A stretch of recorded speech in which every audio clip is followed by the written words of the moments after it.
আমরা আমাদের মঞ্চের সম্মানীয় অতিথিদের প্রথমেই বরণ পর্ব সেরে নিচ্ছি, তারপরে প্রদীপ প্রজ্বলন এবং বৃক্ষে জল সিঞ্চনের প্রোগ্রামটি হবে। আজকের আমাদের সম্মানীয় প্রবীণ নাট্য ব্যক্তিত্ব শ্রী যুগজিৎ নন্দ মহাশয়কে বরণ করে নিচ্ছেন সংস্থার পক্ষ থেকে শ্রী সুজিত দাস। মান মেমেন্টো উত্তরীয় দিয়ে বরণ করে নিচ্ছেন যুগজিৎ নন্দ মহাশয়কে শ্রী সুজিত দাস, আর সহায়তা করছেন শ্রীমতী আনিশা মিদ্যা দাস মহাশয়।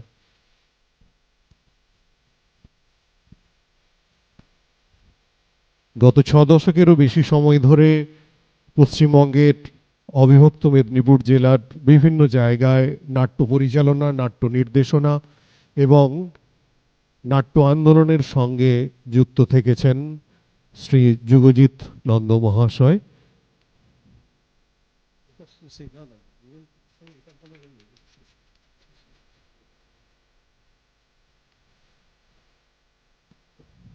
এরপরে আমরা বরণ করে নেব আজকের প্রধান অতিথি ডক্টর হৈমন্তী চট্টোপাধ্যায়। বরুণাংশু, বাপন দাস এবং সংকল্প এরা আপনাদের সহযোগিতা করছে। সমস্ত বৃক্ষই আমাদের সুশীতল ছায়া দান করে, আমরা একটু সহিষ্ণু হই, সহিষ্ণুতা লাভও করি। আর আমাদের এই প্রজন্মের ছোটদের এবং যারা নাট্য জগতে রয়েছে, নাট্য চর্চায় রয়েছে, আমাদের 3 দিন ব্যাপী যে হলদিয়া নাট্য উৎসব তথা জাতীয় নাট্য উৎসব, তার শুভ সূচনা করতে হলদিয়াতে এই প্রথম জাতীয় নাট্য উৎসব অনুষ্ঠিত হচ্ছে। আমাদের পূর্ব মেদিনীপুর জেলার তমলুক, কোলাঘাট, মেছেদা, মহিষাদল, হলদিয়াতে নাট্য উৎসব হয়ে থাকে, কিন্তু হলদিয়া শিল্প উপনগরী, হলদিয়া টাউনশিপে এই প্রথম জাতীয় নাট্য উৎসব অনুষ্ঠিত হতে চলেছে।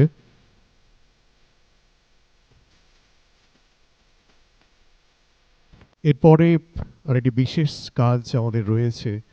সংসপ্তকের জন্মদাতা, যিনি এতদিন সংসপ্তককে লালন করে এসেছেন, সংসপ্তকের প্রাণপুরুষ শ্রী যুগজিৎ নন্দ মহাশয়কে জীবন কৃতি সম্মান প্রদর্শন।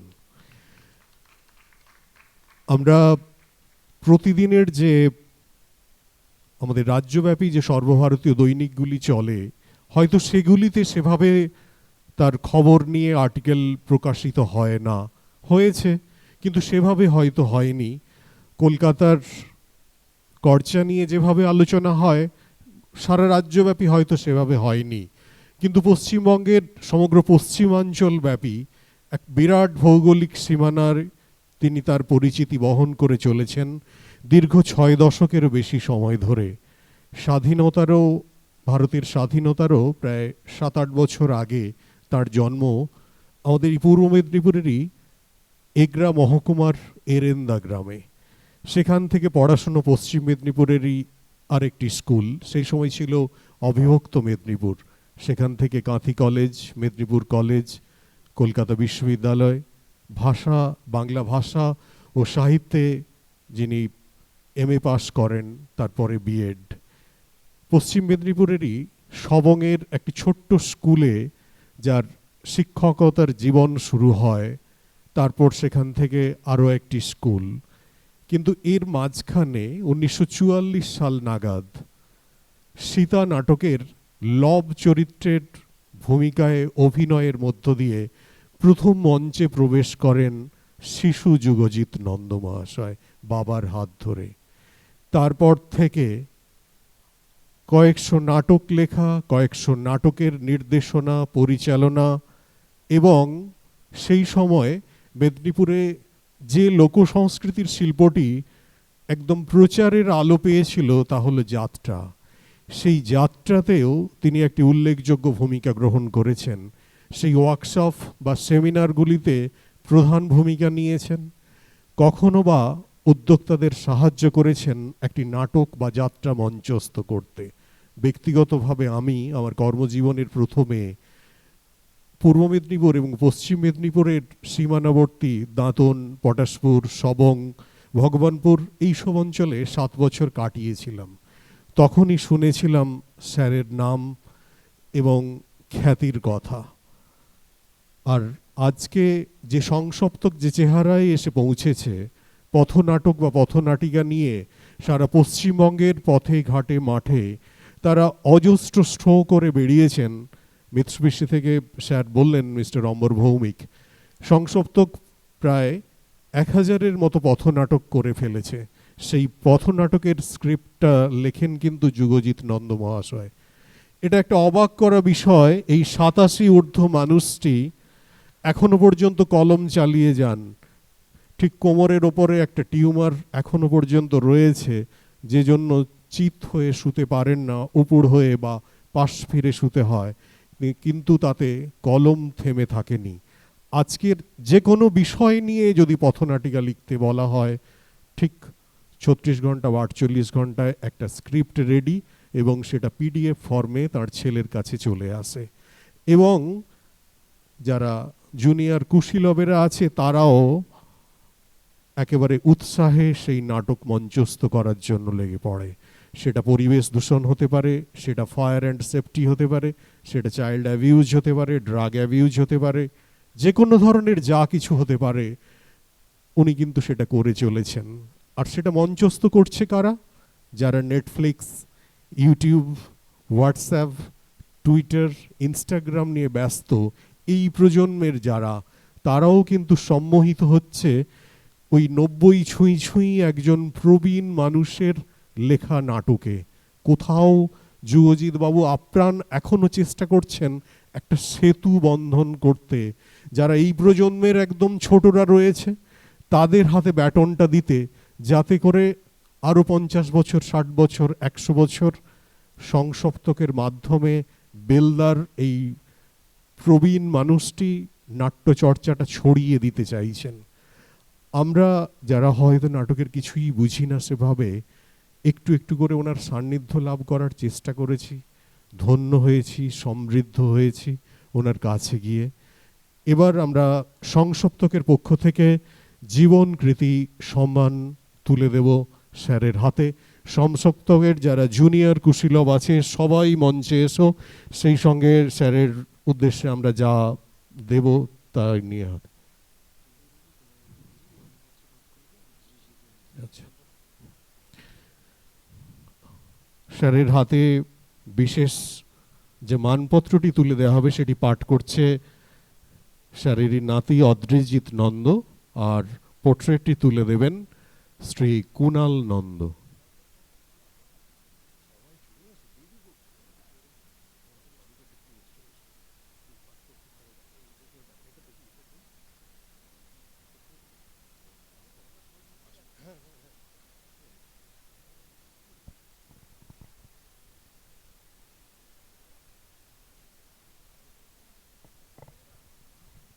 সংসপ্তক পরিবারের প্রায় সকল সদস্য, যিনি 60 যিনি 20-র নিচে বা 50 সবাই মঞ্চে এসেছেন।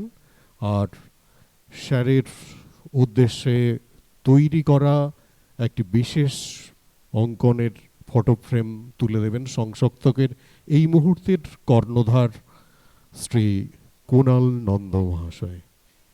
আচ্ছা, আপনি আসুন।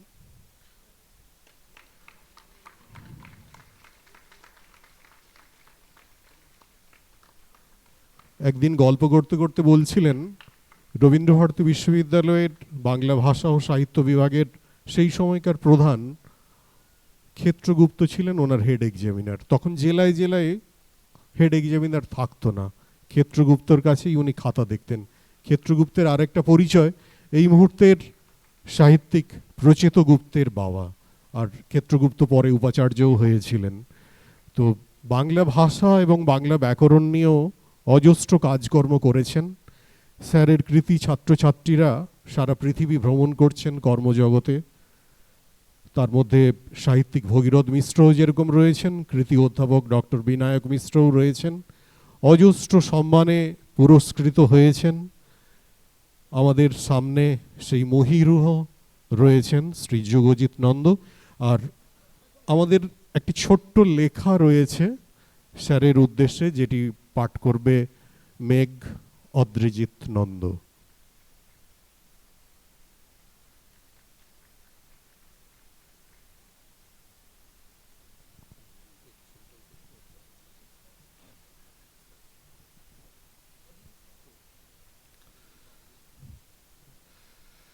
হে মহিরুহ, তুমি অবিভক্ত মেদিনীপুরের সন্তান। তোমারই শিরে শোভা পায় জীবনকৃতির সম্মান। যে হাতে কলম ধরে তুমি সৃষ্টি করেছ সাহিত্যের অমূল্য গাথা, সে হাতেই রাইফেল নিয়ে রুখে দাঁড়িয়েছ, নোয়াউনি কভু মাথা।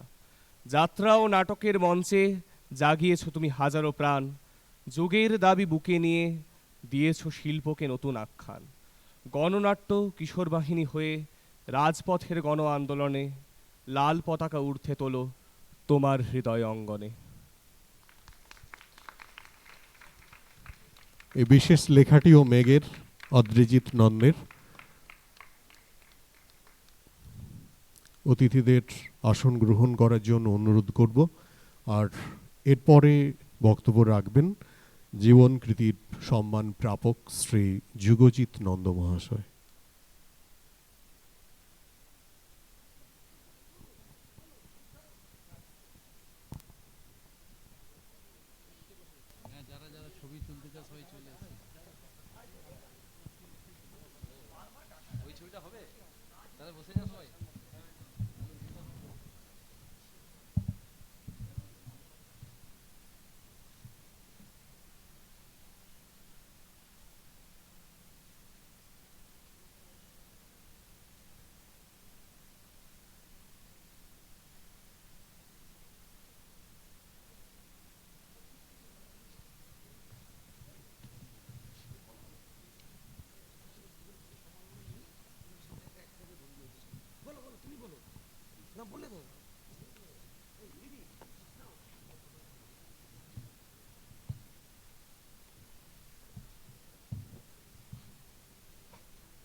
না,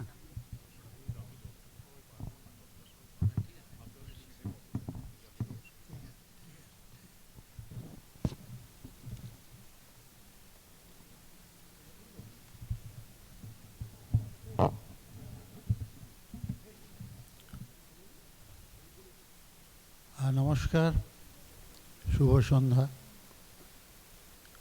আজকে সংসপ্তক হলদিয়া এতদিন ধরে নাট্য উৎসব করে আসছিল। আজকে কিন্তু জাতীয় নাট্য উৎসব তারা করতে পারছে 3 দিন ধরে। আমি প্রথমেই সেই জন্য তাদেরকে আমার আন্তরিক প্রীতি, শুভেচ্ছা, অভিনন্দন এবং আশীর্বাদ জানাই। আমরা যারা মঞ্চে রয়েছি সেই বুধমণ্ডলী এবং আমার মুখোমুখি যারা বসে আছেন গুণীজন মণ্ডলী, সবাইকেই আমার পক্ষ থেকে বিনম্র শ্রদ্ধা, অভিনন্দন এবং নমস্কার জানাই। এরা আজকে আমাকে জীবনকৃতি সম্মান জানালেন এবং তাতে অনেক বিশেষণ টিশেষণ ইত্যাদি আমার সম্পর্কে যোগ করা হলো, যেগুলো হয়তো সবটা আমি পাওয়ার যোগ্য কিনা আমি নিজে জানি না। তবে প্রিয়জনদের কাছ থেকে কিছু পাওয়ার একটা আনন্দ আমার সমস্ত শরীরের রক্ত প্রবাহের মধ্যে আমি অনুভব করছি। আজকের এই যে গানটা দিয়ে আজকের উদ্বোধনী অনুষ্ঠানটা শুরু হলো, সেটা কথা বলেই আমি আমার কথা শুরু করব। এটি ভারতীয় গণনাট্য সংঘের সংঘ সঙ্গীত,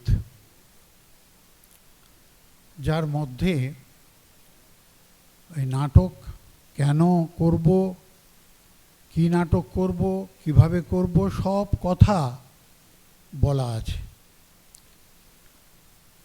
1943 সালে 25শে মে বোম্বাইতে প্রথম ভারতীয় গণনাট্য সংঘের সৃষ্টি হয়েছিল।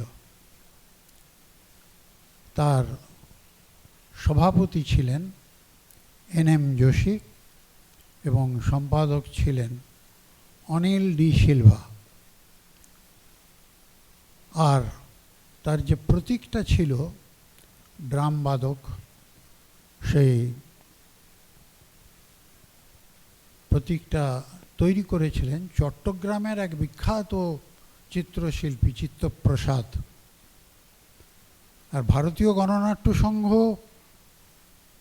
প্রথম বোধহয় একটি নাট্য সংস্থা যা সারা ভারতবর্ষ জুড়ে এই নাটককে একটা প্রগতিশীল ধারার মধ্যে এনে ফেলেছিলেন, যার উত্তাল তরঙ্গ সারা ভারতবর্ষে ছড়িয়ে পড়েছিল একসময়। পশ্চিমবঙ্গে তো রয়েইছে। আমি তার ঠিক 1 বছর পরে প্রথম মঞ্চে অবতরণ করি 1944 সালে। তখন বোধহয় ক্লাস 2তে পড়ি। আমার বাবা, আমাদের বাড়িতে একটা মঞ্চ ছিল, নাট্যমঞ্চ, নিজস্ব নাট্যমঞ্চ আমাদের বাড়িতে ছিল।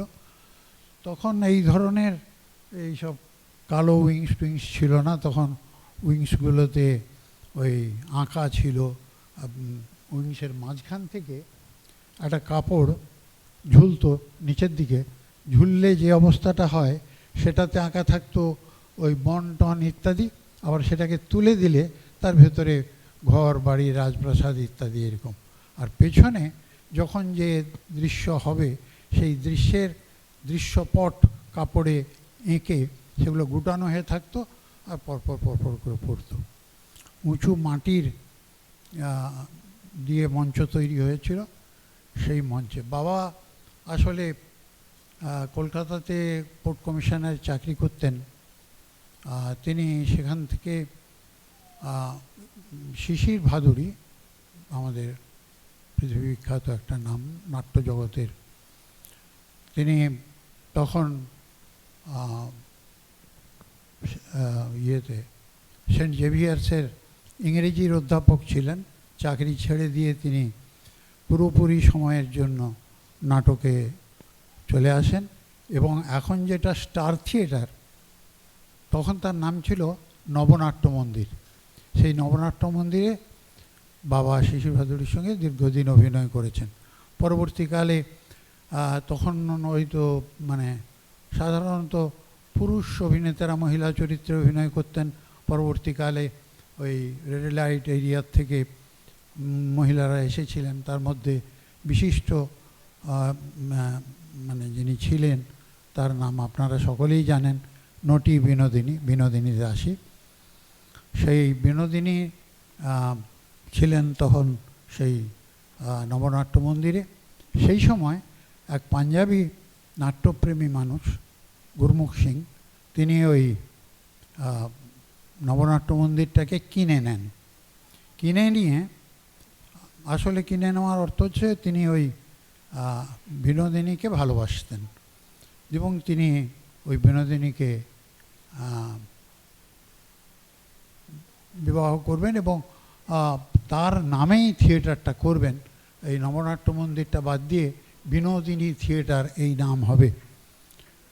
কিন্তু তখনকার দিনের যে সমাজ ব্যবস্থা ছিল, সেই সমাজ ব্যবস্থাতে একজন রেড লাইট এরিয়ার মেয়ের নামে নাট্যমঞ্চ হবে, সেখানে অভিনয় করবেন যারা, তারা সেই জায়গাটা ঠিক পছন্দ করলেন না, তারা সবাই ছেড়ে যেতে চাইলেন।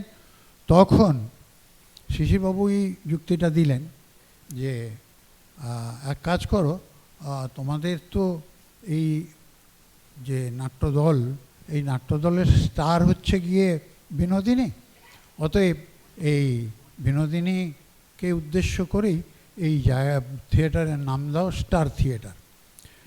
সেই থেকে স্টার থিয়েটার নাম হলো। তারপর সেখান থেকে তিনি চলে গেলেন অন্য জায়গায়, সে অন্য ব্যাপার। পরবর্তীকালে বাবা চলে এলেন শিক্ষকতা করতে কলকাতা ছেড়ে। সেখান থেকেই আমাদের নাট্যজীবন শুরু। মানে আমাদের পরিবারের আত্মীয় পরিজন যত ছিল, আমি মানে আমার কাকারা, আমাদের ভগ্নিপতিরা, আমাদের মানে আরও যারা পিসেমশাই টিসেমশাই যারা ছিলেন, সবাইকে নিয়ে বছরে একবার করে 3 দিন 4 দিন ধরে নাটক হতো। এবং সেই নাটক পরিচালনা দায়িত্বে ছিলেন বাবা। তা আমার সেই প্রথম নাটক 1944 সালে সীতা নাটক, যোগেশ চৌধুরীর লেখা সীতা, সেই সীতা নাটকে আমি লব চরিত্রে অভিনয় করেছিলাম। কারণ তখনকার দিনে ওই পৌরাণিক নাটক টাটক একটু বেশি হতো। আমাদের নাটকের ইতিহাসটা যদি আমরা একটু পেছনের দিকে যাই, তাহলে দেখব যে নাট্য সৃষ্টি হয়েছিল কিন্তু আমাদের যে সারা পৃথিবীতে 4টি মহাকাব্য আছে, রামায়ণ, মহাভারত, ইলিয়াড, ওডিসি, আমাদের এই রামায়ণ মহাভারত থেকে কাহিনী নিয়ে সংস্কৃত নাট্যকারেরা ভাস, অশ্বঘোষ, ভবভূতি, এরা সব ওই কাহিনী নিয়ে নাটকগুলো তৈরি করতেন, সংস্কৃত নাটক তখনকার দিনে। আর এই যে নাটকের বইগুলো দেখবেন, নাটকের বইয়ের আগে প্রিন্টেড বই যে সমস্ত পাওয়া যায়, তাতে আগে থাকতো চরিত্রলিপি, তার প্রথম পৃষ্ঠাটায় চরিত্রলিপি, এবং সেই চরিত্রলিপি কথাটা উপরে লেখা থাকতো। তখনকার দিনে কিন্তু লেখা হলো পরবর্তীকালে কুশীলব। এই আমাদের আমার প্রিয়ভাজন যে সঞ্চালক আজকের কৃষ্ণেন্দু, তিনি বলছিলেন কুশীলবের কথা। তো সেই কুশীলব কথাটা এসেছে কিন্তু ওই রামায়ণের লবকুশ থেকে এটা এসেছে। এইরকম কিছু কিছু জিনিস নাটকে এসেছে যেগুলো খুব, যেমন আমি আরেকটা কথা বলি, গ্রিন রুম। নাটকের সঙ্গে একটা গ্রিন রুম থাকে, যেখানে অভিনেতা অভিনেত্রীরা মেকআপ টেকআপ নেন, সেটাকে গ্রিন রুম। কেন গ্রিন রুম বলা হয়? সেটা কেন রেড রুম নয়? সেটা কেন ব্লু রুম নয়? আসলে এটা একেবারে প্রাচীনকালে সেখানে ওই নাটকের যারা অভিনেতা অভিনেত্রী, তারা ওই উজ্জ্বল আলোতে অনেকক্ষণ ধরে মঞ্চে থাকতেন বলে তাদের ওই চোখটাকে একটু মানে বিশ্রাম দেওয়ার জন্য সেই যেখানটাতে তারা অভিনয় মেকআপ টেকআপ নিতেন, সেই জায়গাটা পুরো ঘরটাই গ্রিন মানে সবুজ করে রাখা হতো। সবুজটা চোখের পক্ষে একটু সুদিং একটা কালার, সেই সুদিং কালারটা, সেই জন্য সেটা গ্রিন করে রাখা হতো। আর তারপর থেকেই সেই ঘরের নাম হয়ে গেল, যেখানে সাজঘর, সেই সাজঘরের নাম হয়ে গেল গ্রিন রুম। এভাবে নাটকের বহু উত্থান পতন আছে আমাদের। তারপরে আমরা বর্তমান যুগে এলাম, যেখানে এখন আবার মানে সেই মঞ্চ নাটক, প্রসেনিয়াম ড্রামার থেকে আমরা ধীরে ধীরে এখন পথনাটক, অন্তরঙ্গ নাটক ইত্যাদি বহু তার বিভাজন হয়েছে, বিভিন্ন ফর্ম পাল্টেছে, তার কন্টেন্ট পাল্টেছে। কিন্তু একটা জিনিস, নাটক এই কথাটা, এটা যে সংস্কৃত নৃত্য শব্দ থেকে এসেছে, যাই হোক, তো সেটার মূল উদ্দেশ্য ছিল তার মধ্যে নৃত্য, গীত এবং অভিনয় সব কিছু দিয়ে এটা করা। এই যে জায়গাটা, এটা কেবলমাত্র নাটকের জন্য বা বিনোদনের জন্য নাটক তা না। একেবারে প্রথম যুগ থেকেই নাটক ছিল সমাজ পরিবর্তনের জন্য একটা বিশেষ শিক্ষা প্রতিষ্ঠান। এর সেই জায়গাটা থেকে এখন আমরা যেটা বলি যে সমাজ পরিবর্তনের হাতিয়ার আমরা বলি, সমাজ পরিবর্তনের কথা বলে নাটক, সমাজ পরিবর্তনের কথা বলবে। যে নাটক সমাজ পরিবর্তনের কথা বলে না, শুধু বিনোদনের কথা বলে, সেটা নাটক বলে আমরা মনে করি না। ভারতীয় গণনাট্য সংঘ সেই আদর্শকে নিয়ে সারা ভারতবর্ষে তারা শাখাগুলো তৈরি করেছিলেন। আজকের যে হলদিয়া সংসপ্তক, এই সংসপ্তক নামটাও আমারই দেওয়া। তো লড়াই করা নাটক, ওই বলছিলেন শুভদীপ বলছিলেন যে না খেয়ে খালি পেটে ঘাম ঝরিয়ে কত কষ্ট করে রিহার্সাল করতে হয়, মানে অনুশীলন করতে হয়। সেই অনুশীলন করে তবে যে সেটা আপনাদের সামনে তারা হাজির করে। সেই কষ্ট, সেই সাধনা যদি না থাকে তাহলে কিন্তু সে নাটক সফল হবে না। আমি ওই মঞ্চে উঠলে মেরে দেবো, ডায়লগ বলে দিন, তাহলে সে নাটক হবে না, আর সে অভিনেতাও নয়। সেই জন্যই অনুশীলন, রিহার্সালটার জন্য দরকার, প্রচুর দরকার। সেইভাবেই আজকের এরা নাট্য উৎসব থেকে আজকে জাতীয় নাট্য উৎসবে যারা এসেছেন, এটা আমার পক্ষে, আমার এই জীবনের শেষ প্রান্তে এসে আমি খুব গর্বিত, আনন্দিত।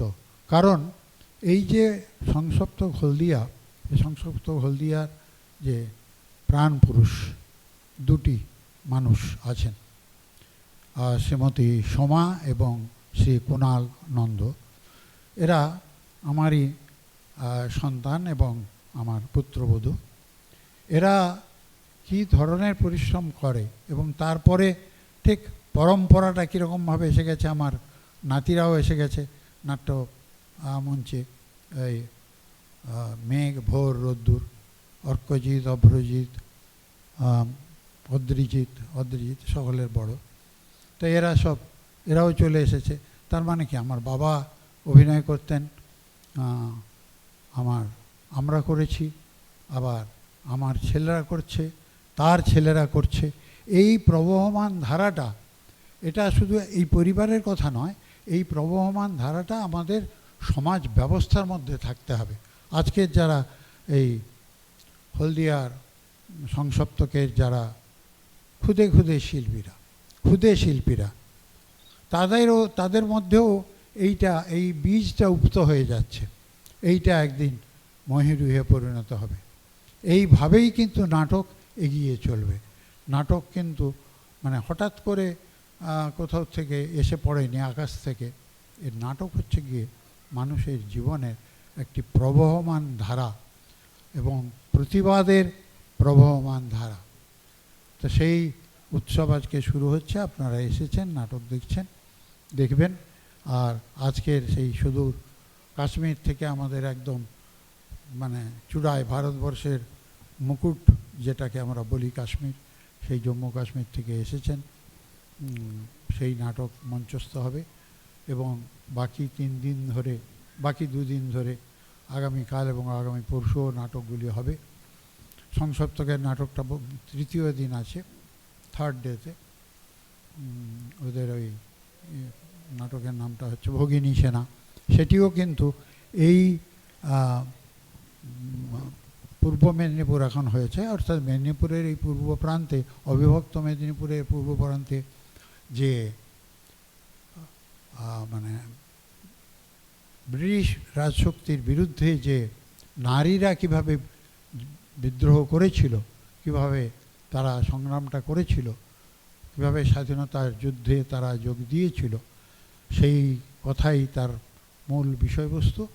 এই সমস্ত জিনিস আছে, এগুলো আপনারা সবাই এসে দেখবেন। আর আরও যারা আজকে আসেননি তাদেরকে আবার সবাই আসতে বলবেন, আত্মীয় স্বজন সবাই আত্মীয় পরিবৃত হয়ে এখানে আসুন, নাটক দেখুন। তাহলেই পরে এদের এই যে নাট্যোৎসব করা, জাতীয় নাট্যোৎসবে আজকে যেটা রূপ পেয়েছে, এই করাটা সার্থক হবে। তা নইলে